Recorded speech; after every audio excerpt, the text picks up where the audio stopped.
I rented a haunted house on the cheap. The first night I moved in, the shower turned on all by itself. I yelled at the air, "You gonna pay the water bill, huh?" The water stopped right away. I thought that was just the start. But guess what? The next day, I found 3 dishes and a soup on the dining table. There was a note next to it. Meal fee Y25. My brain was racing to do the math. 3 dishes and a soup, meat and veggies included.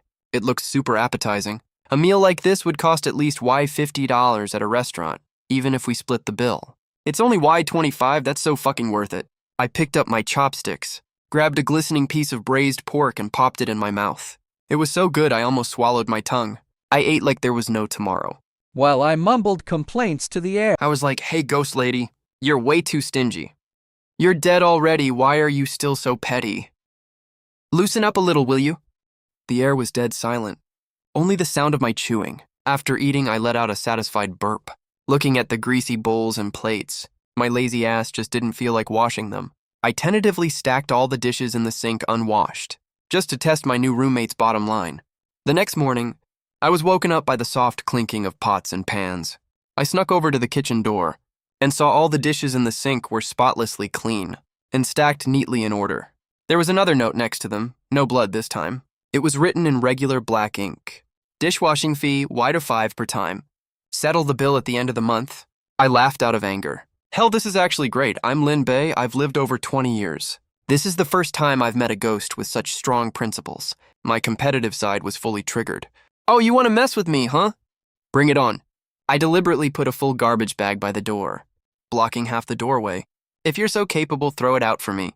Guess what? The garbage bag was gone the next day, and there was a sticky note on the door. "Errand fee, Y10. I worked overtime late one night. Dragged myself home half dead." I fumbled for the light switch in the dark. Suddenly, the living room light turned on by itself. The light was soft, not harsh on the eyes. I felt a sudden warm and tight tingle. Then, a note floated down slowly from the lampshade. "Left the light on for you. Electricity fee extra?" Damn, that warm, fuzzy feeling I just had got completely shattered instantly by the words "electricity fee extra." I rolled my eyes at the ceiling. Days passed in this absurd back-and-forth game, one after another. Gradually, I got to know my ghost roommate's personality. Her name is Liu Ruyan.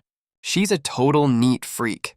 If I leave my underwear on the floor, that underwear will jump right into the sink on its own. She also has OCD. The books on my bookshelf, if even one of them isn't lined up by height, they will all be perfectly organized the next day. She's an amazing cook, but she holds grudges like crazy. If I complain once that the dish is too salty, she'll make plain boiled tofu for me for 3 straight days. She's also super sassy. I bought a discounted shirt once and tried it on in front of the mirror.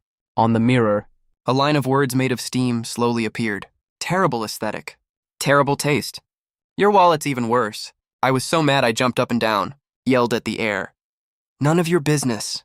You cheapskate who still splits the bill even after death." Then the words on the mirror changed to "same to you." Even kind of enjoyed it. At least I never ate instant noodles again, at least in this cold big city. There's someone who leaves the light on for me, even though I have to pay for that light. One day, my only best friend Ji Buchang came to visit me. I told Liu Ruyan in advance. "My buddy is coming over. He's a scaredy cat. Behave yourself today." Got it? A magazine floated up from the table, with big bold OK written on it.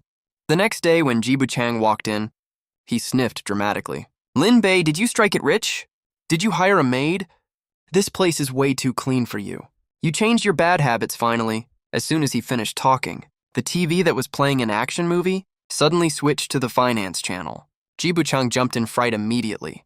"Where's the remote?" Why did the channel change all of a sudden? Probably bad signal. I switched the channel back without changing my expression. We were chatting away. The cup in front of Ji Buchang moved 5 centimeters towards the edge of the table. What the hell? The cup moved on its own. I calmly moved the cup back to its original spot. "Don't be scared, my roommate is a bit mischievous." But they cook really well. Ji Buchang stared at me in horror. He looked at me like I was a total psycho. "Lin Bei, are you under too much pressure? Are you having hallucinations?" I let out a sigh. I knew there was no way to explain this. I sent the freaked out Ji Buchang off. I sat on the sofa feeling a little down. Right then, the living room lights dimmed a little and became much softer. I turned to look at the huge floor-to-ceiling window. A tall figure in a red dress, appeared in front of me so clearly for the first time. She was still semi-transparent, like a walking cloud of mist, but I could clearly see her shoulder-length hair. She was meticulously wiping the window I didn't clean properly this morning. Her movements were focused and serious, with an almost obsessive elegance. I suddenly thought, my buddy's worries, and the whole world's misunderstanding didn't matter at all. In this huge city, I finally had a home and a very unique family member. But the good times didn't last long. The cold chill of capitalism still found its way to a regular worker like me. A cold, impersonal email and a few lines of stiff official jargon ended the meager salary I earned. With 2 hours of daily commute, holding a cardboard box, I walked on the crowded street. For the first time, I felt like a piece of discarded trash. When I got home, I buried my head under the quilt. The frustration and unease I had suppressed for so long finally burst out completely at this moment. I cried for who knows how long. Soft, melodic, classical music drifted faintly from the living room. It was my favorite piece, Dvorak's from the New World.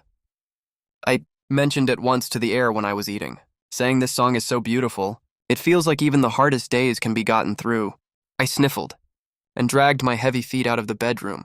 On the dining table was a plate of steaming cola chicken wings.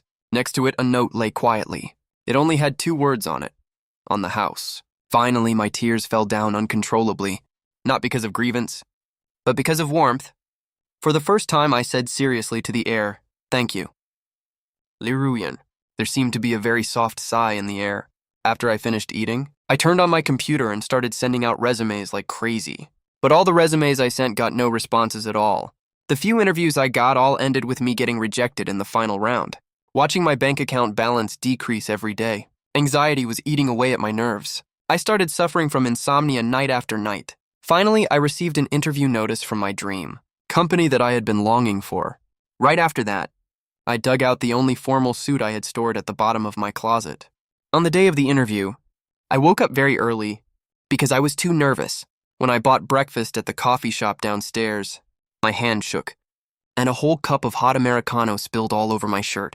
At that moment, I felt like the sky was falling. I ran home in total embarrassment. I felt like I wanted to die. The interview was only an hour away. I had no time to buy a new one at all. Did I have to give up just like that?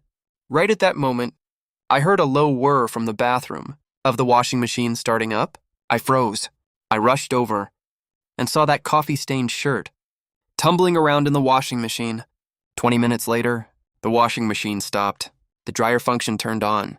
Another 20 minutes passed. A clean, warm shirt with a faint, nice scent was hung on my bedroom door by an invisible hanger. I stared at the completely refreshed shirt, feeling like I was in a dream. I changed into the shirt, rushed out of the house heading for the subway station, and it was rush hour on the way, watching the time tick by second. I was so anxious I was sweating all over. Just when I was about to turn around to catch the bus, the subway turnstile in front of me suddenly beeped. The green light turned on, and the gate opened automatically. I didn't have time to think twice. I dashed forward right away and ran onto the platform. The doors of the subway I needed to take were slowly closing. Crap, my heart sank. Just as the doors were about to shut completely, it looked like something was stuck in the door gap. A shrill alarm went off, and the door popped open again. I scrambled and squeezed my way onto the train. I was gasping for air hard once I got on. My heart was pounding like crazy. This was all way too coincidental. It was so coincidental it felt like someone was clearing the path for me. I arrived at the company 5 minutes before the interview was supposed to start. Every second I waited for the interviewer in the meeting room was pure torture. After what felt like forever, it was finally my turn. I took a deep breath and walked into the room. 4 interviewers were sitting in a row, with serious expressions on their faces. My palms were sweating so bad from nerves. I had my self-intro all prepared, but my mind went totally blank the second I opened my mouth. My brain just completely froze. Right, when I was so embarrassed that I wanted to crawl into a hole and hide. A black signature pen on the table suddenly rolled right to my hand. I grabbed the pen without thinking. The cold touch of it calmed me down instantly. I looked down. The pen had 2 tiny but clear words carved into it with a knife. Stay calm. I felt totally at ease right away. Those 2 words were like a shot of adrenaline that coursed through my whole body. Good afternoon, all interviewers. My name is Lin Bei. That interview, I did better than I ever had before. A week later, I successfully got the job offer from that company. On my first day of work, I rushed to the supermarket right away and bought a nice bottle of liquor, along with a bunch of fresh ingredients. I got home and cooked a huge feast of dishes, then filled 2 glasses with wine. I lifted one of the glasses. Liu Ruyan, this glass of wine is for you, thank you. My gold medal sidekick? The other wine glass shook slightly, making a crisp clinking sound. like it was responding to me. I smiled, but my eyes got wet. I knew I wasn't alone. I had an invisible guardian angel. My cohabitation life with Liu Ruyan, after I got the new offer, entered a state of unprecedented harmony. I was in charge of earning money to support the family, and she was in charge of keeping the house neat and organized, and also monitoring my spending with her set of business logic and planning my finances. I even started to enjoy this unique kind of companionship. There's hot food waiting for me when I get home from work every day. Every month when I get paid, I have a finance director to help me make a budget. Every time I run into work problems, on my desk, some related books and materials will always appear out of nowhere. She's like a silent mentor, an all-around housekeeper, a most familiar stranger, but I know nothing about her past. As we got more and more in tune with each other, my curiosity grew stronger and stronger. How exactly did Liu Ruyan die? The vague news report online said she died from accidental gas poisoning, but I always felt something was off. I tried asking her, Liu Ruyan, how exactly did you die? The light in the room flickered once. She seemed like she wanted to say something, but was trapped by some kind of force and couldn't pass the message clearly. The more intense her reaction was, the more suspicious I became. I finally decided to start with this house. I found the real estate agent who rented the apartment to me, Mu Yulu. I arranged to meet him at a nearby restaurant. Under the pretext of asking about renewing the lease, Mu Yulu still had that warm and friendly look on his face. Mr. Lin, are you getting used to living there? That apartment is in a great location, and the layout is really nice too. It's just that something happened there before. Most people can't handle it. I see you look so well, so I knew you'd have no problem with it. It is pretty great. I'm just a little curious. What exactly happened in this apartment before? I looked it up online. There's only a really vague news report saying the owner died in an accident. That's all in the past. Was it really just an accident? Don't overthink it, young man. Just live there comfortably. The feng shui of that apartment is actually pretty good.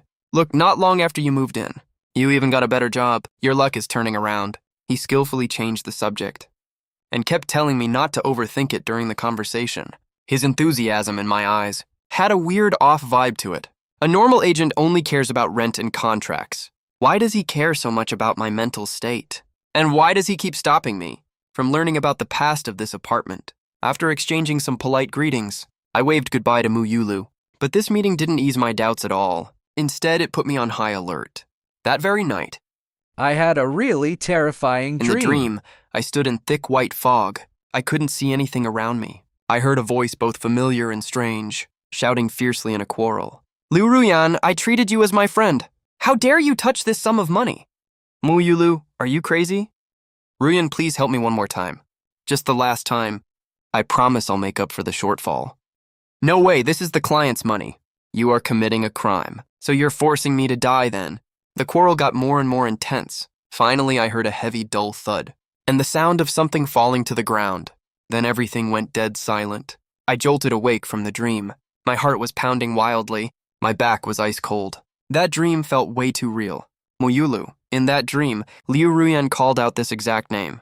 I turned on the light and found the study door ajar. I clearly remembered closing it before bed. I walked inside and saw the locked drawer at the bottom of the desk was actually open right now. Inside lay a black leather diary.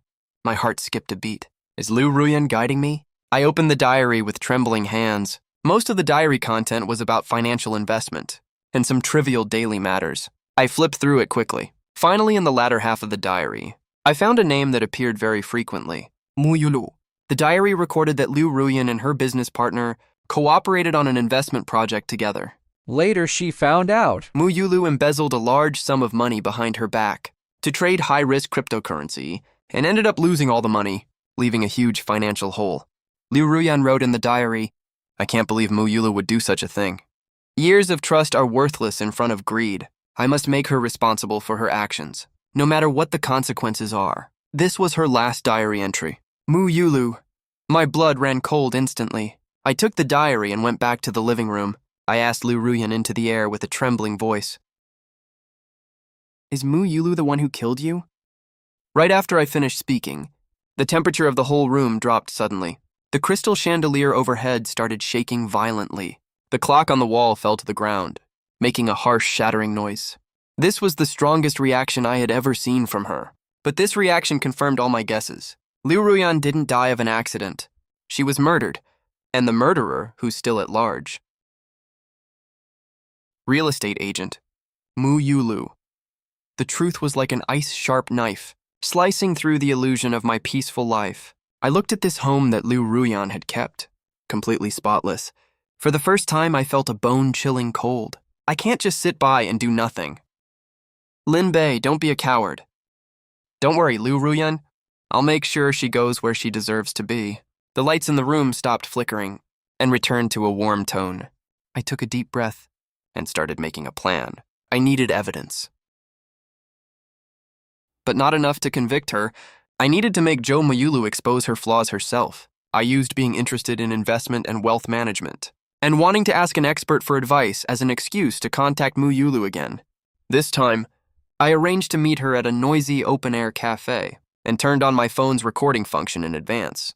You're so motivated, Brother Lin.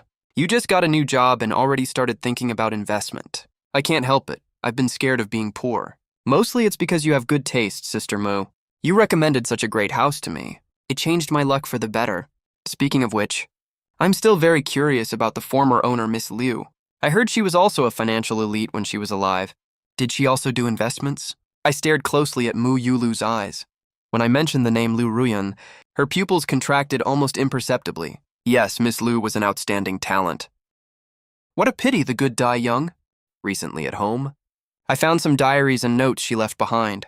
Lots of professional terms in them are too hard for me to understand. You know her well, Sister Mu. Can you help me take a look?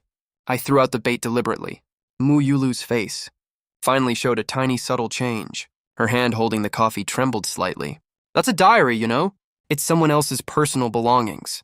We'd better not snoop around casually. Brother Lin, you live in that building. Haven't run into anything weird, have you? Weird stuff? Like what? Like hearing strange sounds in the middle of the night. Or things moving on their own. Stuff like that. She kept her voice very low. There was a hint of probing in her eyes. My heart sank. She was testing me. Testing if I actually knew about Liu Ruyan's existence. Nope, I've been sleeping like a log. Probably because I have a really strong birth chart, I guess. We were both testing each other through that whole meal, but neither of us got the answer we wanted. Ever since that day, I felt like a pair of invisible eyes had been watching me. On my way home from work, I always heard footsteps not too far behind me, but when I turned around, there was nothing there. The supernatural incidents at home also started turning hostile. No more neatly done chores and thoughtfully left-on lights. In the middle of the night, I'd hear knife sharpening from the living room. Again and again. On the bathroom mirror, a bright red, bloody handprint would suddenly appear, like someone had just struggled to climb out of it. I knew Liu Ruyan didn't do this. The supernatural stuff from Liu Ruyan had a sense of order and an awkward kind of gentleness, but these new ones were full of pure malice and intimidation. Mu Yulu must have come up with some trick, or hired someone to deliberately play haunted to scare me into leaving the place. She was scared.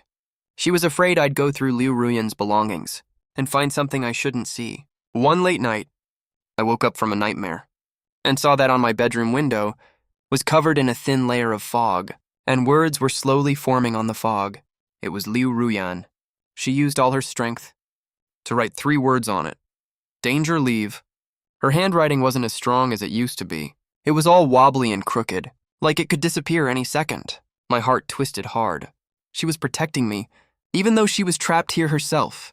The first thing she thought of was still getting me out of this dangerous mess. I walked over to the window and wiped those 3 words away with my hand. Facing the cold glass, I said softly but firmly, I'm not leaving. This is our home. The ones who should leave are other people. Next day, I took a day off and stayed at home. I ordered a few tiny hidden cameras disguised as phone chargers and ornaments online. One was pointed right at the front door. Another was placed in the corner of the living room. The last one was hidden on the bookshelf in the study. 3 days after I installed the cameras, Mayulu called me. Brother Lin, are you home? The gas company is running safety inspections across the area. As your agent, I need to come with them to check your gas pipeline conditions. When would be a good time for you for the inspection? What a perfect excuse. She could get into the house openly and lay groundwork for her next plan at the same time. I forced down the disgust I felt. Sure, I'm home all day today. You can come anytime. After I hung up, I left a message for Liu Ruyan right away. I wrote on a sticky note, "She's coming. We'll play it by ear later." After I finished writing, I put the note in the most obvious spot in the living room. Half an hour later, the doorbell rang. I looked through the peephole and saw Mu Yulu. I opened the door and pretended to welcome her warmly. "Thanks for coming, Sister Mu." "No trouble at all. No trouble at all. It's all for the residents' safety." The second she stepped into the room, her gaze never stopped moving. She was like a venomous snake, scanning the living room, dining room, balcony. Finally, her gaze landed on the closed door of the study. She walked towards the kitchen. I followed right behind her. She pretended to check the gas stove and water heater, tapping and knocking on them. But her mind was definitely not on that. Just then, a dining chair next to her feet suddenly slid half a meter backwards. "Who's there?" Mu Yulu turned around, face as white as a sheet. But the living room was completely empty. "What's wrong, Sister Mo?" Nothing. I must have imagined it." She forced herself to stay calm, but a thin layer of cold sweat broke out on her forehead. That just proved she had a guilty conscience. Someone who hasn't done anything wrong? How could you get that scared by a moving chair? "I'm going to the bathroom." Through the reflection of a mirror in the corner of the living room, I kept my eyes glued to her every move. She took 2 steps forward, then suddenly changed direction and tiptoed toward the study. Here she comes. Her target is Liu Ruyan's belongings left in the study. My heart was in my throat, just as her cell phone was about to touch the study door handle. Bang! The bathroom light bulb suddenly blew out.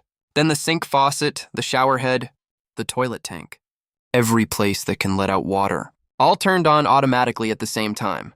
Mu Yulu let out a shrill scream. She scrambled away from the study door. I rushed over right away, pretending to be even more panicked than her. "What's wrong, Sister Mo?" The bathroom in the house." "Oh, this happens all the time." "You'll get used to it. Probably just old wiring." Mu Yulu stared at the messy bathroom, then glanced at the eerily quiet living room. Mr. Lin. Looks like the pipes are fine. But no, I have something to do at work. I'll head out first." She almost ran for the door like she was escaping, shoved her shoes on haphazardly. The second she pulled the door open and turned to leave, she glanced back at me. There was no pretense in that look at all. It was cold and vicious, filled with undisguised murderous intent. My heart skipped a beat, but I didn't flinch. I looked right back at her calmly. The door slammed shut with a bang. I leaned against the back of the door, letting out a long breath. My legs went weak. I almost fell to the ground. The sticky note in the living room that said "play it by ear" floated silently to the floor. I walked over and picked it up. I won the first round. I immediately opened my phone to check the camera playback. The video clearly recorded Mu Yulu sneaking toward the study, and that final murderous look she gave. Now I had one more piece of evidence. But I knew that this failed test would only make her even more crazed. Next time, she wouldn't bother with any pretense at all.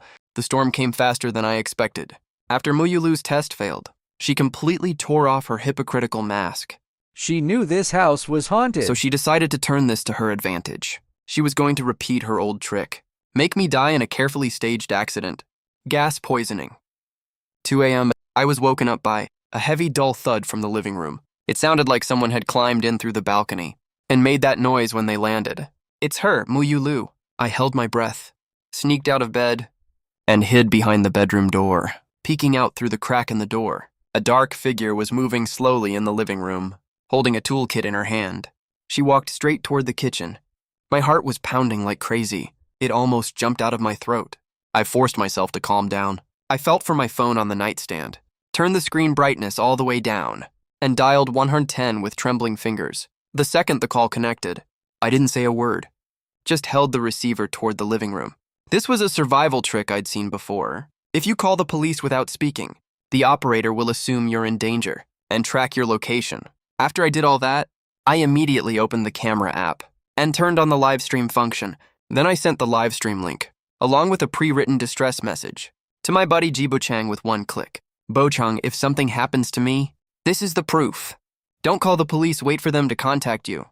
After sending the message, I clutched my phone tightly, hid behind the door, didn't dare move an inch. In the living room, Mu Yulu had already reached the kitchen door. She was going to go in and mess with the gas lines. The second she pushed the kitchen door open, something weird happened out of nowhere.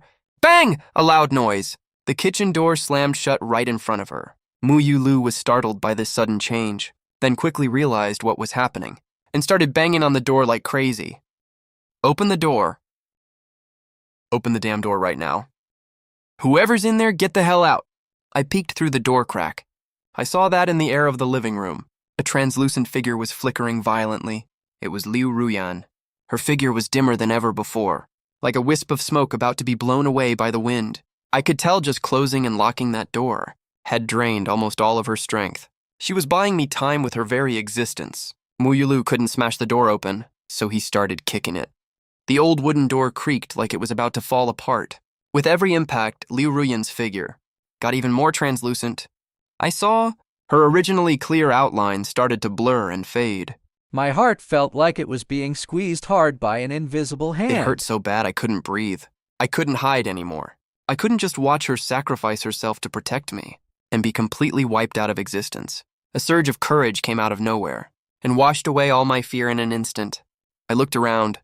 My gaze landed on the corner of the room, the heavy frying pan I used for workouts. I dashed over, grabbed that heavy frying pan, and held it tight with both hands. Right at that moment, there was a loud bang. Muyu Lu kicked the kitchen door open. He looked like an enraged beast. He charged out with bloodshot eyes.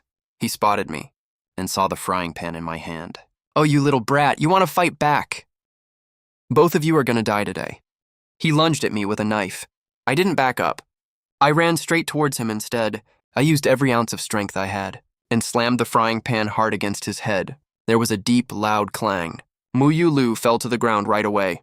At the same time, out of the corner of my eye, the last faint wisp of Liu Ruyan's figure completely turned into tiny specks of starlight and dissipated into the air. He's down, but she's really gone.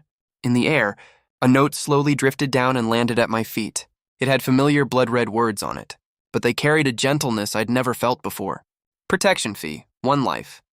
This one's on me. All my strength left me in an instant. The frying pan slipped out of my hand, Making a loud clattering sound. I dropped to my knees, staring at that blood-written bill. Tears poured down my face, but I couldn't make a single sound. Sirens got closer and closer. I was saved, but my world was completely empty. The police arrived just in time and arrested the unconscious Muyu Lu. I was treated like a hero who took down a criminal. My blanket was taken back to the police station. The recordings from my phone, the footage from the home security camera, and the livestream link I sent to Ji Bo-chang all became solid evidence that would pin Muyu Lu to the pillar of guilt for good. In the interrogation room, facing a kind female police officer, I told her everything that happened. Of course, I left out the part about Liu Ruyan existing. I only said that after I rented this house. I always felt like the house had some sort of warning function, like the lights would flicker when there was danger, and things would fall over. Same thing this time. The kitchen door suddenly closed on its own, which bought me time to call the police and fight back. Maybe the previous owner's spirit is watching over me and looking out for me. The female officer didn't ask further questions. She just patted my hand sympathetically. With these clues, the police soon got a breakthrough from Muyu Lu and got him to talk.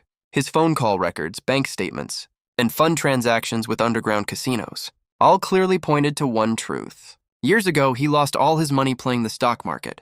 He not only embezzled a huge sum of money from his client, who was none other than Liu Ruyan, he also owed a huge amount of gambling debt. After Liu Ruyan found out and told him to turn himself in, he had nowhere to run, so he decided to kill her. First, during a fight with Liu Ruyan, he knocked her unconscious with a heavy object.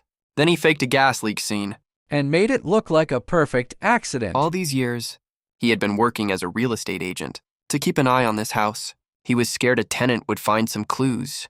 When he realized I might have somehow connected with Liu Ruyan, he decided to kill me. He tried to use the same method to make me the new secret of this house. A few days later, all major news outlets reported on this long unsolved murder case that was unexpectedly cracked. Liu Ruyan's name was finally no longer associated with words like the ridiculous term accidental death anymore. Her name has finally been cleared. I sat in the taxi and watched the news on my phone and let out a long sigh. I felt relieved, but mostly empty. I went back to that apartment again, back to the place that she and I called home. I pushed the door open. It was spotless inside. Sunlight streamed through the spotless floor-to-ceiling windows. Everything was exactly the same as when I left. Traces of her were everywhere. Neatly stacked books, spotless floors, well-sorted seasonings in the kitchen. But I knew she was gone. No more snarky notes about splitting food costs. No more warm lamps left on with notes about separate electricity bills. There would never be that blurry figure in a red dress, ironing my clothes late at night. For the first time, I felt this overwhelming, suffocating loneliness and grief. I walked to the sofa and hugged the cushion she always sat against, and buried my face deep in it, and finally broke down crying. When I cried myself out, I started tidying up the place. She was such a clean freak, I thought. I can't leave this place a mess.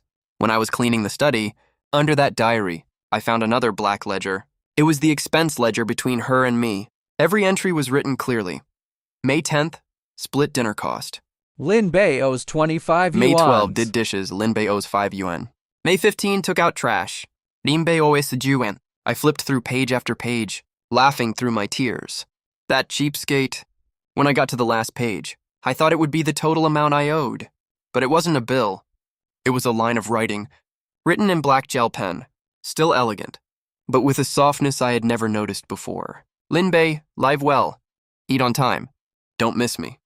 The second I saw these words, my defenses completely crumbled. I held the ledger and squatted on the floor, crying like a kid abandoned by the whole world. Life went back to so-called normal. I kept going to work at that company I'd always dreamed of. Every day, I sat in my tiny office cubicle, playing the part of an emotionally stable adult. No one knew what a life-and-death nightmare I'd been through, and no one knew how important a person I'd lost. I didn't move. Jiba Chang tried to talk me out of staying several times. He said this place holds too many sad memories. I should move somewhere else and start over. I turned him down.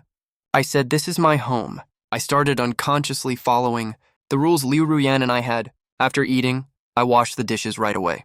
Wipe them dry and put them back in the cupboard. When the trash bag is full, I throw it out immediately. I never let it sit by the door overnight. I started learning how to cook, even though it tastes terrible. I always make enough for 2 people. I put the other portion on the empty seat across from me. Then I ramble onto the empty air about what happened at work that day. The weird clients I met, the project bonus I got. I know I'll never get a response. No more teasing me about my tastes written on the mirror. No more classical music playing when I'm sad. But I still stubbornly keep all these habits. Like if I do, she never left me. I started working like crazy, harder than I ever had before. I landed several big projects. Got promoted and a raise. My career was taking off. My colleagues say I'm a completely different person, calm and decisive, like a machine that never gets tired. Only I know. I wanted her to know that I really am living well. I used my first big project bonus to go to the cemetery in the suburbs. I found Liu Ruyan's grave. In the photo, she looked younger than I imagined, wearing a red dress, with delicate features, a faint smile playing on her lips. She was a very beautiful woman. I laid a bunch of white chrysanthemums in front of the grave. Then I took out a bill printed on A4 paper from my bag and burned it in the fire pot. It said rent, utilities, security fee, emotional distress damages. Total, a lifetime. Liu Ruyan. All paid off. Next lifetime, it's my treat. The firelight lit up my face. I smiled, but tears rolled down my cheeks. After getting all this done, I thought the story between her and I would end right here. Until that day, I worked overtime till late night for an urgent project. I dragged my exhausted body home and opened the door. It was totally dark inside. I reached for the wall switch out of habit. Click. The familiar floor lamp in the living room turned on. Warm, gentle light. I froze on the spot. My gaze slowly drifted to the dining table in the living room. A cup of steaming hot milk was sitting on the table. White steam curled up slowly under the light. My mind went completely blank. I stood there like a statue, frozen at the entryway, too scared to move. I didn't even dare to breathe. Everything in front of me was so familiar, yet so unreal at the same time. Is this a hallucination? My heart, which had been silent for so long, started pounding hard again. I tentatively used a voice almost like a whisper and called out Liu Ruyan with a trembling voice. Liu Ruyan. The living room was eerily quiet. Only that cup of milk kept steaming non-stop like it never gets tired. I lowered my eyes in disappointment. Of course I was overthinking. I gave a self-deprecating smile. I was just about to change my shoes. Right at that moment, I saw that next to the milk cup. On the sticky note I used to leave her messages. Something seemed to be appearing slowly. I held my breath, staring fixedly at that tiny yellow note. A line of familiar handwriting written with a black gel pen appeared clearly word by word. Light keeping fee, 5 yuan. Milk fee, 15 yuan. Settle at the end of the month. The second I saw the line settle at the end of the month, my tears burst out instantly. I couldn't hold it anymore. I cried and laughed at the same time. Lu Ruyan, you little cheapskate, you total miser! Under the light, the figure I'd been missing day and night briefly took a solid form, clearer than it had ever been before. Though it was still semi-transparent, I could clearly see she was wearing a red dress, with that familiar doting smile on her face. She didn't say a word, but her eyes said everything. It turned out that her saving me that day didn't make her soul vanish completely. It just used up all of her power and put her in a state similar to deep sleep. It was my longing for her. It was me living well day after day. It was me stubbornly keeping this home intact. These strong thoughts were like endless energy. That woke her up from the deep sleep little by little. Why don't you leave? Your grievances have been cleared already. You can go to the place you're supposed to go. She didn't answer directly. Her figure floated to the shoe cabinet by the entryway and pointed at the cabinet door. I walked over confusedly and pulled open the shoe cabinet. Next to my pile of sneakers and canvas shoes lay a brand new pair of women's slippers that I'd never seen before. I bought them on a supermarket trip out of the blue last time. I didn't even know why I bought them back then. I just felt that this home Should have a pair of slippers like this. life felt like it was back to the starting point, but everything was totally different at the same time. I looked at her helpless smile and smiled along with her. Yeah, why would she leave? This is her home, and I'm her family. Sunlight streamed in through the window, lighting up the dust floating in the room, and lighting up the two souls that leaned on each other. We'll be each other's most special family, and keep living in this noisy city, writing our own cohabitation story, of course, along with that sweet account that we'll never finish settling.